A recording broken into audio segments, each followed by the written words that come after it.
కౌశిక్ రెడ్డి గారి మీద జరిగిన దాడిని బీఆర్ఎస్ పార్టీ తీవ్రంగా ఖండిస్తూ ఉంది. ఈ దాడి గాంధీ గారు చేసినట్టుగా మేము భావించడం లేదు. ఈ దాడి ముఖ్యమంత్రి రేవంత్ రెడ్డి గారు చేయించిన దాడి. రేవంత్ రెడ్డి గారి ప్రోద్బలంతో రేవంత్ రెడ్డి గారే ఈరోజు కౌశిక్ రెడ్డి గారి పైన దాడి చేశారు. ఈ దాడి కేవలం సమాధానం చెప్పలేక, వాళ్ళ ఫెయిల్యూర్స్ను ఒప్పుకోలేక, కౌశిక్ రెడ్డి గారు అడుగుతున్న ప్రశ్నలకు సమాధానం లేక ఈ రకంగా ఫిజికల్ అటాక్కు వాళ్ళు పాల్పడుతూ ఉన్నారు. ఈరోజు హైదరాబాద్ నగరంలో పట్టపగలు ఒక శాసనసభ్యుడి మీద దాడి జరిగితే పోలీసులు రక్షణ ఇవ్వడం లేదంటే ఇది పోలీసుల వైఫల్యం, రాష్ట్ర ప్రభుత్వ వైఫల్యం. ప్రభుత్వమే ఉద్దేశపూర్వకంగా ప్రతిపక్ష శాసనసభ్యుల మీద చేసిన దాడిగా దీన్ని చూడాల్సిన అవసరం ఉంది. నేను ఉదయం 3 సార్లు సైబరాబాద్ పోలీస్ కమిషనర్ మహంతి గారితో మాట్లాడాను, మాదాపూర్ ఏసీపీ గారితో మాట్లాడాను. మా ఎమ్మెల్యే గారిని గృహ నిర్బంధం చేస్తున్నారు, మా కార్యకర్తల్ని గృహ నిర్బంధం చేస్తున్నారు, మా కార్యకర్తల్ని అరెస్ట్ చేస్తున్నారు. కానీ కాంగ్రెస్ ఎమ్మెల్యేను, కాంగ్రెస్ గుండాలను మాత్రం ఎస్కాట్లు ఇచ్చి మా మీద దాడికి పంపుతున్నారు. ఏం సంగతి అని నేను సిపి గారిని అడిగాను. లేదండి మేము తప్పకుండా అరెస్ట్ చేస్తాము అన్నాడు. కానీ జరిగిందేంది? పైలట్ ఇచ్చి, ఎస్కాట్ ఇచ్చి కాంగ్రెస్ గుండాలను బీఆర్ఎస్ ఎమ్మెల్యేల మీద దాడికి ఉసుగొల్పుతా ఉన్నారు. ఇదేనా ప్రజాస్వామ్యం? ఇదేనా ప్రజాపాలన? నీ ప్రజాపాలనలో ఏం జరుగుతూ ఉంది?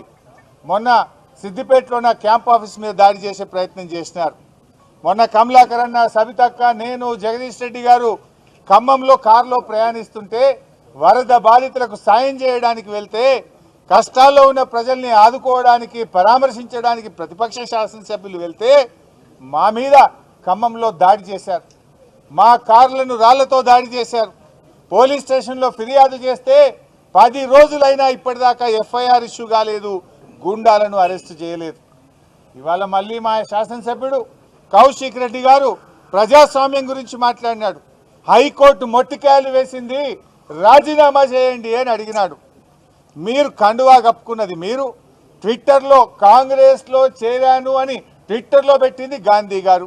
కాంగ్రెస్లో చేరిన సందర్భంగా ప్రభుత్వ సలహాదారు వేం నరేందర్ రెడ్డికి కండువా కప్పినా ట్విట్టర్లో పెట్టుకున్నది నువ్వే. ఇవాళ నా నియోజకవర్గ అభివృద్ధి కోసం కాంగ్రెస్లో చేరుతున్నా అని మీడియాలకు ఇంటర్వ్యూలు ఇచ్చింది నువ్వే. పిఎస్సి చైర్మన్ కాగానే నేను ప్రతిపక్షంలో ఉన్నా, నేను కాంగ్రెస్లో సిగ్గు లేకుండా మాట్లాడింది కూడా నువ్వే. ప్రజలు నవ్వుకుంటున్నారు. అయితే డిఫెన్స్లో పడి ఇజ్జత్మానం పోయిందని, ప్రజల్లో అవమానం పాలైపోయినామని ఇవాళ ప్రశ్నిస్తే మా కౌశిక్ రెడ్డి గారి మీద దాడి చేసే ప్రయత్నం చేసింది. అంటే ఈ దాడి రేవంత్ రెడ్డి గారు చేయించిన దాడి. ఇవాళ పోలీసులు ఏం చేస్తున్నట్టు? నేను 3 సార్లు మాట్లాడాను. మా ఎమ్మెల్యే గారిని ఏమో హౌస్ అరెస్ట్ చేస్తారు, గాంధీ గారిని ఆయన ఇంట్లో హౌస్ అరెస్ట్ చేయడానికి అవకాశం లేకుండానా? ఆయన కూకట్పల్లి నుంచి ఇక్కడి దాకా వస్తుంటే ఏ రకంగా ఎస్కాట్లు ఇచ్చి తీసుకొచ్చిండ్రు? అంటే ఇది ప్రభుత్వ దాడి, ఇది రేవంత్ రెడ్డి చేయించినటువంటి దాడి. అందుకే మేము ఒకటే కోరుతా ఉన్నాం, డీజీపీ గారిని, సైబరాబాద్ పోలీస్ కమిషనర్ను, దయచేసి మీకేమన్నా లా అండ్ ఆర్డర్ను కాపాడాలనుకుంటే తక్షణమే చట్టం మీద నమ్మకం ఉంటే, విశ్వాసం ఉంటే ఏసీపీని, సిఐని వెంటనే సస్పెండ్ చేయాలని బీఆర్ఎస్ పార్టీ డిమాండ్ చేస్తుంది. దీని మీద ఉన్నత స్థాయి విచారణ జరపాలని బీఆర్ఎస్ పార్టీ డిమాండ్ చేస్తుంది. లేకుంటే మేము వదిలిపెట్టాం. దీన్ని ఎంత దూరమైనా తీసుకుపోతాం. ఎందుకంటే మాకేమీ మీ మీద ప్రతిదాడులు చేయలేక కాదు, కానీ పోరాడి తెలంగాణ తెచ్చుకున్నాం. ఎన్నో త్యాగాలతో తెచ్చుకున్న తెలంగాణ. 10 ఏళ్ల కేసీఆర్ పాలనలో కంటికి రెప్పలాగా ఈ హైదరాబాద్ను కాపాడుకున్నాడు కేసీఆర్. హైదరాబాద్ బ్రాండ్ ఇమేజ్ పెంచిండు కేసీఆర్. ప్రపంచ పటములో హైదరాబాద్ను ఒక పెట్టుబడులకు స్వర్గధామంగా హైదరాబాద్ను తీర్చిదిద్దిండు కేసీఆర్. ఎవరైనా హైదరాబాద్కు పోవాలన్నంత గొప్పగా 10 ఏళ్లు కేసీఆర్ గారు ఈ తెలంగాణను, హైదరాబాద్ను నిద్ర లేకుండా రాత్రింబవళ్ళు కష్టపడి ఈ హైదరాబాద్ యొక్క ప్రతిష్ట పెంచినాం, గౌరవం పెంచినాం, హైదరాబాద్కు పెట్టుబడులు తెచ్చినాం. నీ పాలనలో ఏం జరిగిందో సబితక్క మొన్న అసెంబ్లీలో చెప్పింది. నీ 9 నెలల పాలనలో ఇవాళ ఈ రాష్ట్రంలో 1800 అత్యాచారాలు జరిగినాయి, 2600 మర్డర్లు జరిగినాయి, పెట్టుబడులు తరలిపోతా ఉన్నాయి. హైదరాబాద్లో ఈ నగరానికి ఏమైంది అని పతాక శీర్షికన పత్రికల్లో వార్తలు వస్తూ ఉన్నాయి. ఒక్కొక్క రోజు హైదరాబాద్లో 4 మర్డర్లు అవుతున్నాయి. పట్టపగలు అత్యాచారాలు అవుతున్నాయి ఈ హైదరాబాద్లో. పట్టపగలు ఎమ్మెల్యే మీదనే దాడి చేస్తే ప్రజలకు ఏం మెసేజ్ పోతుంది? ఒక ఎమ్మెల్యేకే రక్షణ లేకపోతే ఇంకెవడన్నా వచ్చి హైదరాబాద్లో పెట్టుబడులు పెట్టడా? అందుకే ఈ రాష్ట్రం నుంచి వచ్చిన కంపెనీలు వాపస్ వెళ్ళిపోతూ ఉన్నాయి, పెట్టుబడులు రాకుండా పోతున్నాయి. హైదరాబాద్ ప్రతిష్ట దెబ్బతింటా ఉంది, మసకబారుతా ఉంది. హైదరాబాద్లో గౌరవం, హైదరాబాద్లో ప్రజలకు రక్షణ లేకుండా పోతా ఉంది. ఇలా ఆలోచించండి. ఇలా రియల్ ఎస్టేట్ వ్యాపారం మొత్తం బంద్ అయిపోయింది హైదరాబాద్లో. కొత్తగా కంపెనీలు రావడం లేదు, ఉన్న కంపెనీలు వాపసు పోతున్న పరిస్థితి ఉంది. ఇలా ఇది పూర్తిగా ప్రభుత్వం యొక్క వైఫల్యం, ఇది రేవంత్ రెడ్డి వైఫల్యం. రేవంత్ రెడ్డి గారు మీరేం చేయదలుచుకున్నారు? ఈ రాష్ట్రాన్ని 9 నెలల్లో 9 కమ్యూనల్ ఇన్సిడెంట్స్ అయినాయి. ఈ రాష్ట్రంలో 9 కమ్యూనల్ ఇన్సిడెంట్స్ అయినాయి. 9 ఏళ్ల కేసీఆర్ పాలనలో ఒక్కరోజు కూడా జరగలేదు. చాలా జాగ్రత్తగా కాపాడుకున్నాం ఈ రాష్ట్రాన్ని.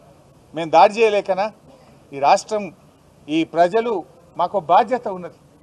ఎంతో కష్టపడి తెచ్చుకున్న తెలంగాణని మేము చాలా బాధ్యతాయుతంగా ఆలోచిస్తున్నాం. కానీ నువ్వు చేస్తున్నది ఏంది? ఈ రాష్ట్రం యొక్క ప్రతిష్టను మంటగలిపే విధంగా చేస్తూ ఉన్నాం. అందుకే మేము డిమాండ్ చేస్తున్నాం, సిపి గారు, డీజీపీ గారు, చట్టాన్ని కాపాడండి. మీరేం ప్రభుత్వాలు శాశ్వతం కాదు. ఒకవేళ మీరు సరిగా స్పందించకపోతే ఏ పోలీస్ అధికారులు అయితే కొమ్ము కాస్తున్నారో భవిష్యత్తులో తగిన మూల్యం చెల్లించుకోవాల్సి వస్తుందని కూడా నేను వారిని హెచ్చరిస్తా ఉన్నా. Don't think that power is permanent. మారుతుంది తప్పకుండా, ప్రజలు గమనిస్తున్నారు. 9 నెలల్లోనే ఈ ప్రభుత్వం పూర్తిగా అప్రతిష్ట పాలైంది. మా సహనాన్ని మీరు అసమర్థతగా భావించకండి.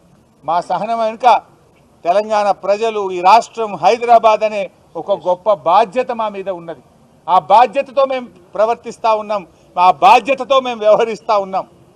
ఇట్స్ నాట్ దట్ మీరు ఒక్కటి చేస్తే 2 చేయగలుగుతాం, కానీ మాకు ఈ రాష్ట్రం మీద బాధ్యత ఉంది. పోరాడి తెలంగాణ తెచ్చిన వాళ్ళం, కష్టపడి తెలంగాణ సాధించిన వాళ్ళం. నీలాగా ఈ రేవంత్ రెడ్డి లాగా బాధ్యత రహిత్యంగా మేము వ్యవహరించాం.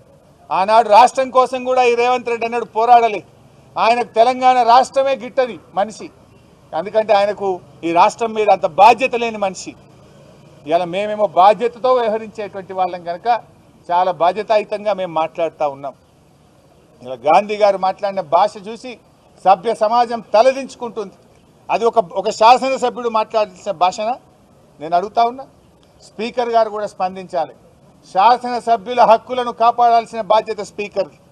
స్పీకర్ గారు ఇవాళ మీ సభ్యుడికే ఇవాళ రక్షణ లేకపోతే ఈ రాష్ట్ర ప్రజలకేం రక్షణ ఉంటుంది?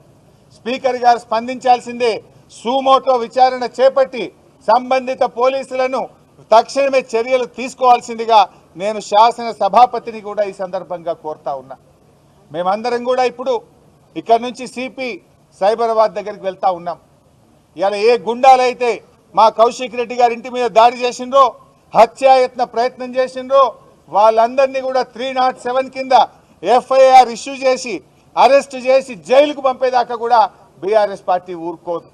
అదేవిధంగా ఏ అధికారుల వైఫల్యం, ఈ ప్రాంతంలో రక్షణ కల్పించాల్సిన అధికారులే ఈరోజు వాళ్ళని దగ్గరుండి కౌశిక్ రెడ్డి గారి ఇంటి మీద దాడి చేయించిండ్రో, ఇవాళ ఈ దాడిలో బాధ్యత వహించాల్సిన పోలీసులను సస్పెండ్ చేసేదాకా ఏసీపీ గారు, సిఐ గారు, ఎవరెవరైతే దీని వెనుక ఉన్నారో వాళ్ళందరినీ కూడా సస్పెండ్ చేసేదాకా కూడా ఇది ప్రజాస్వామ్యాన్ని కూని చేస్తూ ఉన్నారు.